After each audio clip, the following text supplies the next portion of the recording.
28 देखिएगा, ठीक है। क्वेश्चन नंबर 28 बोला गया निम्न परिपथ की सहायता से ज्ञात कीजिए।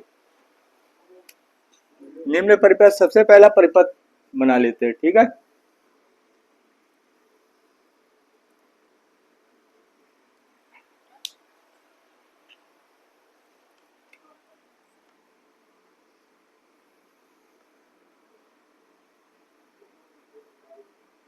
फिगर सही बन नहीं पाता,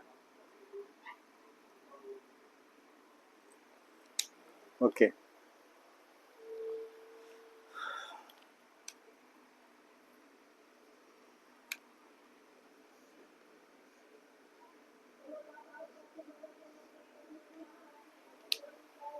सेल के देखिएगा जरा, दोनों का जो है क्या कहते हैं, ये जो बड़ी वाली लकीर होती है, सिंपल भाषा में मैं बताना चाहता हूँ, ये जो दोनों बड़ी लकीर है, ये क्या है, ये प्लस का है, ठीक है, डायरेक्शन, ये माइनस का है, ठीक है, एक ही दिशा में है, इतना ये याद रखिएगा, ठीक है। एक का ईएमएफ दे रखा है E1 बराबर दे रखा है 4.0 वोल्ट, कितना दे रखा है, E1 बराबर दे रखा है 4.0 वोल्ट के, ठीक है। और E2 बराबर कितने दे रखा है, E2 बराबर ये कितने का दे रखा है, इसका ईएमएफ 8.0 वोल्ट, कितना दे रखा है, 8.0 वोल्ट के, राइट है, ओके।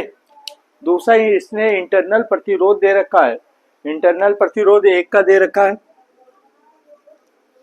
इसका इंटरनल प्रतिरोध कितना दे रखा है, 0.5, R1 बराबर कितना दे रखा है, R1 बराबर 0.5, ये क्या दे रखा है, ओम, ठीक है।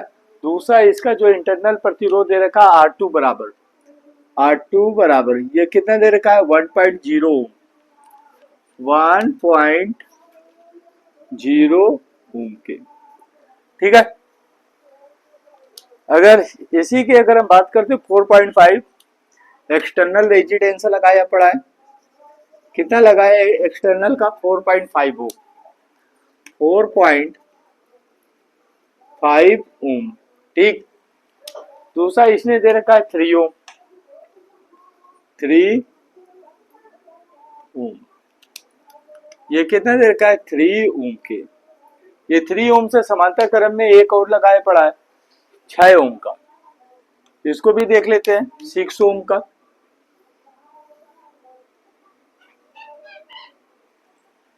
ये हमारा दे रखा है 6 ओम, ठीक है, ये दे रखा है 6 ओम, ये दे रखा है। अब थोड़ा सा इसमें देखते हैं, बोला का प्रत्येक प्रतिरोध में प्रवाहित धारा, प्रत्येक प्रतिरोध में प्रवाहित धारा की अगर बात करें तो सबसे पहले एक काम कर लेते हैं, इसके प्रतिरोध को हमें सॉल्व करना पड़ेगा, ठीक है, प्रतिरोध को सॉल्व करना पड़ेगा, तो इसको हम 6 ओम तथा 3 ओम को क्या कर ले, समांतर क्रम में कर लेते हैं, ठीक है, राइट है। एक्सटर्नल ही थोड़ा डिस्टर्ब करता है, तो यहाँ पे लिख सकते हैं 6 ओम तथा 3 ओम को समांतर क्रम में, समांतर क्रम में जब ऐड करेंगे तो फार्मूला कौन सा लगाएंगे, 1/8 कर लेते हैं, बराबर कितना आएगा, 1/R1 प्लस 1/R2 के, यही आ जाएगा, राइट है। तो इस कंडीशन में 1/R बराबर 1/R1 की वैल्यू किसी को भी मान लेते हैं 1/6 प्लस 1/3 के, इसका एलसीएम कितना आएगा, 6, 1 प्लस कितना आएगा, 2, 1/R बराबर, या 8x कर लेते हैं, 8x कर लेते हैं, कितना आएगा, 3/6 के, तो 8x बराबर कितना आएगा, 6/3 बराबर कितना आएगा, 2 आ गया, राइट है। अब इसने शब्द क्या लगा है, हमें टोटल चाहिए, तो ये कितना आएगा, ये दोनों एक्सटर्नल जुड़ जाएगा, राइट है, ये दोनों क्या हो गया, ये हमारा कितना आ गया, 2 ओम का आ गया। अब थोड़ा सा ध्यान से देखो जरा, अब ये सब श्रेणी क्रम में मिल रहा है, 2 ओम तथा 4.5 वाला, ठीक है। अब इसमें अगर हम बात करते हैं, इसको R2 लिख लेते हैं, R2 बराबर, ठीक है।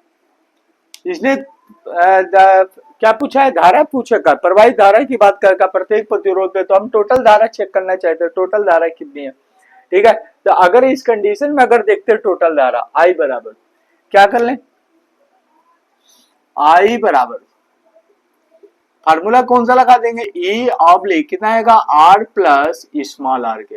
लेकिन एक समस्या इसके साथ है, एक समस्या साथ क्या है इसके कि ये E1 तथा E2 दे रखा है, ठीक है। तो E1 तथा E2 तो एक से ज्यादा कोई भी चीज देता है तो उसको क्या मान लेते हैं, डेल्टा मान लेते हैं। तो डेल्टा डेट्स क्लियर, ओके। तो डेल्टा का मतलब क्या होगा, डेल्टा की अगर हम बात करते हैं तो डेल्टा का कोई विशेष नहीं होता है। डेल्टा का मतलब क्या होता है, ई डेल्टा ई बराबर डेल्टा ई बराबर maximum minus minimum E2 minus कितना आएगा E1 के, राइट है, E1 के। अब माइनस की बात क्यों कर रहे हैं, क्योंकि थोड़ा सा देखने जरा, प्लस वाले से हमेशा जो होती है धारा निकलती है, ठीक है। प्लस वाले से हमेशा धारा निकलती है और दोनों का जो है दिशा जो है, यानी कि ये यहां से अगर दिशा निकल रही है ये धारा आई और यहां से निकल रही है तो दोनों की क्या एक दूसरे के विपरीत है। विपरीत का मतलब क्या हो गया, अगर एक पॉजिटिव है तो दूसरा क्या हो जाएगा, निगेटिव हो जाएगा। That's clear, okay. तो यहाँ पे अगर हम बात करते हो तो यहाँ पे हम लिख सकते हैं आई बराबर ई की वैल्यू कितनी दे रखी है, मैक्सिमम 8 पॉइंट कितना आएगा 0 माइनस कितना आएगा 4.0 डिवाइडेड बाई आर की वैल्यू कितनी दे रखी है, सबको श्रेणी क्रम में जोड़ लेते हैं, कितना आएगा 2 प्लस, या इसको एक काम कर लेते हैं फार्मूला लिख लेते हैं सबसे पहला, कितना आएगा E2 माइनस कितना आएगा E1 डिवाइडेड बाई रेजिस्टेंस क्या है R1 प्लस कितना आएगा, या इसको R मान लेते हैं, चलिए ठीक है R1 R2 मान लेते हैं, प्लस इंटरनल क्या होगा, इंटरनल जुड़ेगा, ठीक है। तो कितना आएगा R2 प्लस कितना आएगा R1 के, राइट है, डेट्स क्लियर। तो यहाँ पे क्या आएगा आई बराबर ई की वैल्यू कितनी दे रखी है 8.0 माइनस कितना आएगा 4.0 डिवाइडेड बाई R1 की वैल्यू कितनी दे रखी है 4.5 प्लस कितना आएगा 2.0 प्लस यहाँ पे कितना आएगा, इंटरनल की बात करते हैं 0.5 प्लस ये कितना आएगा 1.0 के 1.0 था, थोड़ा ध्यान से देख लीजिएगा 1.0 था। अब यहाँ पे कितना आएगा आई बराबर ये कितना बचा 4.0, अब इसको जोड़ लेते हैं कितना आएगा 0.5 और 4.5 कितना आएगा 5 हो जाएगा, 5 2 7 7 1 8, ठीक है। तो 8 की अगर हम बात करते हैं तो ये हमारा कितना आएगा 8। अब इसको सॉल्व कर लेते हैं, 4 1 कम 4 दूना, अब 1/2 का मतलब क्या आएगा 0.5, ये क्या आएगा एम्पियर के। टोटल ये हमारी धारा निकल गई है, ठीक है। अब टोटल जब धारा हमारी निकल गई तो इस कंडीशन में हमारा 0.5 ओम का एम्पियर का धारा आ रहा है, ठीक है, ओके। तो इसका मतलब हमारे पास क्या हो जाएगा 0.5 एम्पियर की धारा यहाँ पे ये श्रेणी क्रम में जुड़ा हुआ है, ठीक है। अब मूल परिपथ में आ जाते हैं, जो पहले हम थे मूल परिपथ में मूल रूप में आ जाते हैं, क्या था मेरा ये पहले का डायग्राम यही था, राइट है। यहाँ पे कितना लगा था 6 ओम का लगा था, 6 ओम का, और इस जगह पे कितना था 3 ओम का था, ठीक है। ये कितना आएगा 3 ओम और ये कितना था 6 ओम के, यही था। इसने को लगा प्रत्येक प्रतिरोध में, अब प्रत्येक प्रतिरोध में अगर हम बात करते हैं तो चलिए ठीक है, धारा यहाँ से कितना I1 I2 के एम्पियर की धारा बह रही है जो डेल्टा में कन्वर्ट हुई है, डेल्टा या आई कह सकते हैं, आई में कन्वर्ट हुआ, कितना आएगा 0.5 एम्पियर की धारा, राइट है। तो इस कंडीशन में अगर हम देखते हैं तो धारा यहाँ पे तो हमारा मूल धारा है आई एम्पियर की है, ठीक है, कितना है 0.5 एम्पियर की, लेकिन ये जो धारा है आई यहाँ पे संधि के नियमानुसार इस जगह पे धारा डिवाइड हो रही है, मान लिया ये I1 और ये किसमें I2 में धारा टूट रही है, राइट है। तो अब इस कंडीशन में हम क्या लगाएंगे, संधि का नियम लगाएंगे। तो संधि का नियम लगा देते हैं, कितना आएगा संधि के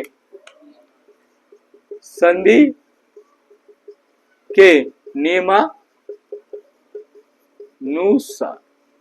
चलिए संधि का नियम लगाते हैं तो क्या आएगा I1 प्लस I2 बराबर कितना था I के, टोटल मेन धारा कितनी थी I1 प्लस I2 बराबर कितना था 0.5 एम्पियर के, ठीक है। ये क्या आएगा इक्वेशन फर्स्ट, अब इसी तरीके से जब संधि का नियम आया तो इसका मतलब क्या आएगा, बंद पास का नियम आएगा। ठीक है, तो यहाँ पे क्या लगा देते, बंद पास, बंद पास के नियमानुसार, नियमानुसार। ठीक है, तो बंद पास का अगर नियम लगाते हो तो बंद पास में क्या होता है, अगर यहाँ पे धारा I1 तथा I2 में डिवाइड हो रही तो इसका मतलब क्या है कि यहाँ पे विभव समान होगा। ठीक है, तो इस कंडीशन में क्या कर लेते हैं, V1 बराबर, ये थोड़ा सा इजी टॉपिक होता है V2 के। ठीक है, V2, अब ओम के नियमानुसार V किस में टूटता है, V जो टूटता है वो किस में टूटता है, V बराबर टूटता है I इंटू R में। राइट है, तो इसके अकॉर्डिंग हमारा V1 किस में टूट जाएगा, I1 मल्टीप्लाई R1 बराबर I2 मल्टीप्लाई कितना आएगा, R2 के। अब ये चीज चेक करो कि I1 किसको टच कर रहा है, 3 ओम को टच कर रखा है, तो कितना आएगा, I1 मल्टीप्लाई कितना आएगा 3 बराबर I2 किसको टच कर रखा है, 6 को, तो ये कितना आएगा I2 मल्टीप्लाई कितना आएगा 6 के। अब इसको सॉल्व कर लेते हैं, 3 एकम 3 दूना हो गया, तो I1 बराबर कितना आएगा, I1 बराबर कितना आएगा 2I2 के, आ गया, I1 बराबर 2I2 के आ गया। इक्वेशन 2 मान लेते हैं। अब एक काम कर लेते हैं, I1 का मान किस में रख दे, I1 का मान समीकरण 1 में रख देते हैं। ठीक है, तो यहां पे लिख लेते हैं I1 का मान समीकरण 1 में रखने पर, अब समीकरण 1 में रखते हैं तो इस कंडीशन में हमारे पास कितना आ जाएगा, I1 की जगह क्या लिख सकते हैं, 2I2 लिख सकते हैं, 2I2 प्लस यहाँ पे क्या आएगा I2 बराबर कितना आएगा 0.5 के, तो ये कितना आएगा 3I2 बराबर कितना आएगा 0.5। ठीक है, तो I2 बराबर कितना आएगा, इसको लिख सकते हैं 0.5 डिवाइडेड बाई कितना आएगा 3 के, यही होगा। अब दशमलव को अगर नीचे हटाते हैं तो ये कितना आएगा 5/30 के हो जाएगा भैया। इसको सॉल्व कर लेते हैं, 5 एक कम 5 छक्का, तो ये क्या आ जाएगा हमारे पास, ये हो जाएगा I2 बराबर आ जाएगा 1/6 एम्पियर के, आ गया। राइट है, ये हमारा I2 का मान आ गया। अब I1 का वैल्यू ले लेते हैं, I2 का मान समीकरण 2 में रख देते हैं। ठीक है, तो ये क्या कर लेते थे, यहाँ पे एक कमेंट से लिख देते हैं I2 का मान किस में रख दें, समीकरण 2 में रखने पर तो इस कंडीशन में क्या आ जाएगा, समीकरण 2 में रखते तो इस कंडीशन में क्या आ जाएगा देख लेते हैं, I1 बराबर कितना आएगा 2 मल्टीप्लाई I2 की वैल्यू कितनी तरह की 1/6 के, इसको सॉल्व कर लेते हैं, 2 एक कम 2 तिया, तो I1 बराबर कितना आएगा, I1 बराबर कितना आएगा 1/3, ये क्या आएगा एम्पियर के। अब इसने बोल रखा है कि प्रत्येक में, तो इसका मतलब क्या है कि 4.5 एम्पियर के, यहाँ पे 4.5 ओम पे कितने के धारा आ रही है, ये आ रही है हमारी मूल धारा कितनी थी 0.5 एम्पियर की। ठीक है, यहाँ पे 4.5 ओम पर ये कितनी आ रही 0.5 ओम एम्पियर का। ठीक, अब I1 3 ओम पे कितने का दे रखा है, 3 ओम पर हमारा कौन सी है I1 है, तो I1 की वैल्यू कितनी दे रखी है 1/3 एम्पियर की, और I2 6 ओम पर किसकी है, 6 ओम पर I2 है, तो I2 की वैल्यू कितनी दे रखी है 1/6 एम्पियर की। राइट है, अब कंडीशन नंबर नेक्स्ट इसमें देख लेते हैं, इसने बोला था E2 सेल के सिरों की वोल्टेज। अब थोड़ा सा देखिएगा, कंडीशन नंबर नेक्स्ट पे अगर हम बात करते हैं तो यहाँ पे इसको रब कर ले। ठीक है, तो इसने कंडीशन नंबर 2 पे अगर हम बात करते हैं, चलिए ठीक है, कंडीशन नंबर 2 क्या बोला था, E2 सेल के सिरों की वोल्टेज था, E2 सेल पर कहां पे पूछेगा, E2 सेल इस पे। ठीक है, तो यहां पे लिख सकते हैं E2 सेल पर क्या पूछेगा, वोल्टेज था V। मैंने क्या बोला था, जब ये सेल पर पूछे तो कौन सा फार्मूला लगेगा, मैं यही बताए थे, जब सेल पे पूछे तो फार्मूला क्या लगेगा E2 माइनस V। राइट है, बराबर क्या आएगा, I मल्टीप्लाई स्मॉल आर के, यही पूछेगा, राइट है। यहाँ पे 2 पर पूछेगा इसलिए 2 पे, नहीं तो विद्युत वाहक बल तो है ही है हमारा। यहाँ पे कितना आएगा, चलिए ठीक है, यहाँ पे V को बाहर लो, तो V को बाहर लेंगे तो कितना आएगा, E2 माइनस कितना आएगा, I मल्टीप्लाई कितना आएगा R के, तो V बराबर कितना आएगा, E2 की वैल्यू कितनी दे रखी है, E2 पे पूछा है तो इसी की वैल्यू लेंगे, कितना आएगा 8.0 माइनस I की वैल्यू कितनी दे रखी है 0, मेन धारा है यहाँ से कितना दे रखा है 0, कितना आएगा 5 मल्टीप्लाई स्मॉल r की वैल्यू कितनी दे रखी है 1.0, तो V बराबर कितना आएगा 8.0 माइनस कितना आएगा 0.5 के, तो V बराबर कितना आएगा, V बराबर 7.5, ये क्या आएगा वोल्ट के। That's right answer.